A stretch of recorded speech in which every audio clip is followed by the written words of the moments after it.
I'm Amy Cherry. This local news is a service of Flagler County's Toyota dealer, Beaver Toyota, here to wow ya. Jay Siciliani lives on Zinnia Court near the Flagler County Airport. He's long complained about the constant noise that's generated from 500 flights a day. He says those complaints have fallen on deaf ears, and now he and others are fed up. If you refuse to help us, then we, the people of this community that suffer from this, will file a class action lawsuit against the county and the airport for emotional distress. Siciliani is asking for air traffic control in the form of flight school operations. He wants to see the schools operate from 8 a.m. until 5 p.m. 5 days per week, and from 8 a.m. until 12 p.m. on Saturdays. He'd like to see no flight school operations on Sundays and holidays. He says the air traffic is unhealthy, both for the environment and their stress levels. These planes use avgas, which contains lead, and the FAA has stated that it is harmful to the humans and animals. They are trying to come up with an alternative as we speak. These planes are exhausting this poisonous gas by flying low and continuous over our neighborhoods, and we, along with our children, are breathing this toxic gas. Airport management has claimed the airport existed long before the homes. County Administrator Jerry Cameron wants to discuss the issue further. It's a complex issue, and I think the time has come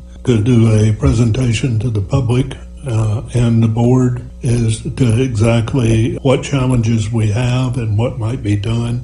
I would like to put that on the agenda for either the first or second meeting in January. What that discussion looks like remains to be seen. The airport is considered to be a major economic driving force for the county. This portion of Flagler's Morning News brought to you by the Daytona Beach International Airport, Delta Airlines nonstop to Atlanta, and now nonstop service to New York City via American Airlines.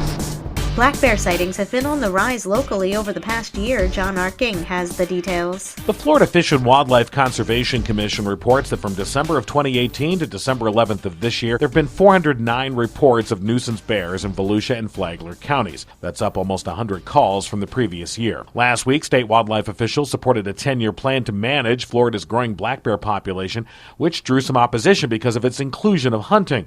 David Telesco is the Bear Project Coordinator for the Commission. Our management plan has multiple different options in there. One of them is hunting, and hunting is used as the primary tool throughout North America for bear management.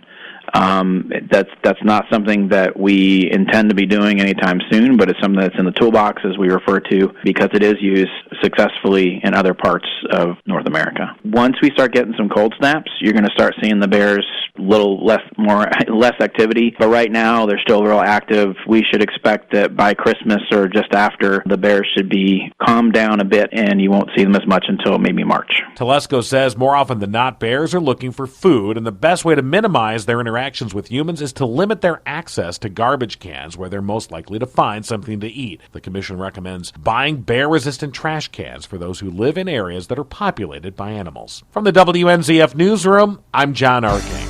The Flagler County Sheriff's Office is selected as one of the top 10 best places to work. With more, here's Tony Magoo. The Flagler County Sheriff's Office has been chosen to be one of the 2019 best places to work in Flagler and Volusia counties by the Daytona Beach News Journal. A panel of community employment experts helped to select the top 10, and their criteria for the selection included unique benefits offered to employees, recognition and appreciation, and the way employers help employees relieve stress and promote fun while on the job. I've got Brittany Kershaw, Public Affairs Manager with the Flagler County Sheriff's Office. We're extremely happy to be chosen. We all that work here know that it's a great place to work, and we have wonderful leadership and a lot of great benefits here. So we're excited that we were chosen as one of the best places to work in Volusia and Flagler. Sheriff Rick Staley said, "We are honored to have won this award and recognition. The 2019 Best Places to Work in Volusia and Flagler counties began in 2018 and is dedicated to identifying and recognizing the best employers in those communities." For Flagler's Morning News, I'm Tony Magoo.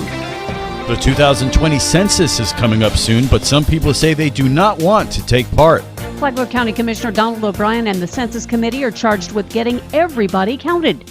He said that some do not want to be part of the census. In some cases, it's a mistrust of government. We haven't done ourselves any favors over the last couple of years with the discussion about whether we're going to count citizenship status or not. O'Brien said that over time, people don't trust the government, and getting them to answer the census means census workers have their work cut out for them. To listen to the interview, download the Flagler radio app and then go to the Free for All Friday podcast. Tomorrow, what questions are on the 2020 census? Can you fill it out online? And more. From the WNZF Newsroom, I'm Deb Albertson. And now you're up to date on Flagler's Morning News. I'm Amy Cherry.